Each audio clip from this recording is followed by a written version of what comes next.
Hello guys, troubleshooting muna tayo ng Sportivo. Soso Sportivo. Issue rin nito, walang fuel gauge. Mandar man siya pero walang fuel gauge, walang RPM. Hindi gumana yung RPM sa dashboard at saka yung water temperature, fuel gauge. Troubleshoot na lang tayo guys. Kasi tinawagan ako, pinaklas namin na yung Manila. Ito na guys, oh. Ayan guys. Tinanggal nila yung cover ng dashboard sa Manila. Ito, tinanggal na nila to. Ayan guys. Ito guys, RPM wala, hindi na ito gumagana. RPM. Tapos yung water temperatures tsaka fuel hindi daw ito gumana. I-on muna natin guys. May may light man siya pero hindi gumagana. Hindi gumagana ang fuel, water temperature at saka RPM. Subukan natin i-start guys.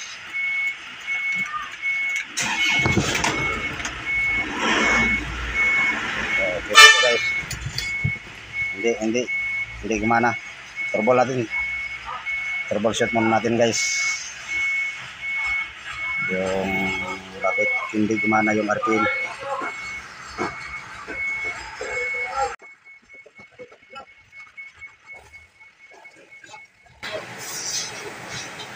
Matagal na daw to. Nawala daw yung RPM. Matagal lang daw to. Yung water temperature. Yan, water temperature. Okay man, nakasaksak na guys. Baka doon sa dashboard guys. Bakasin natin yung dashboard.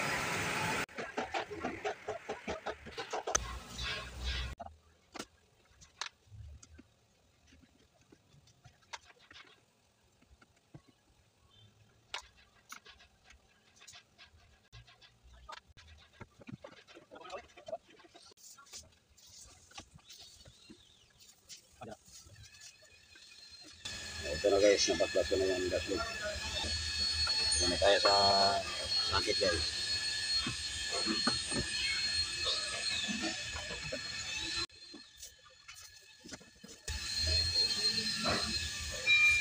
Medyo guys yung sakit niya. Lumubog ng sakit niya guys.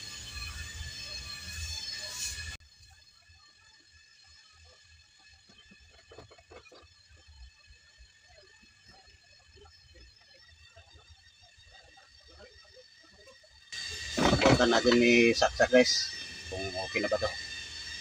Basic lang to guys.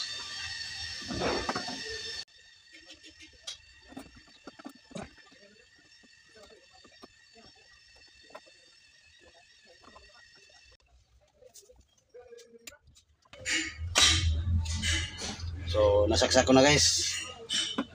Subukan natin.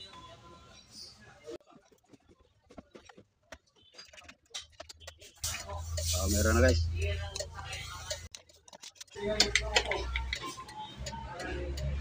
Gumana na yung water temperature saka yung RPM. Empty pala yung gasolina na guys. Empty pero gumana na yan. Subukan ko muna empty talaga guys kasi lumabas yung ito. Yan guys, lumabas empty. Kailangan magdagdag sila ng crudo o diesel. Pero okay na yan, gumagana na yan. Yung RPM. Bukan muna natin yung RPM guys. Gumana ang RPM guys. Okay na yan, gumana na. Tapos ka na rin yung troubleshoot. Marami po salamat sa nanonood sa akin. Huwag niyong kalimutan sa pag-subscribe, follow, share, comment kung may comment. Maraming salamat.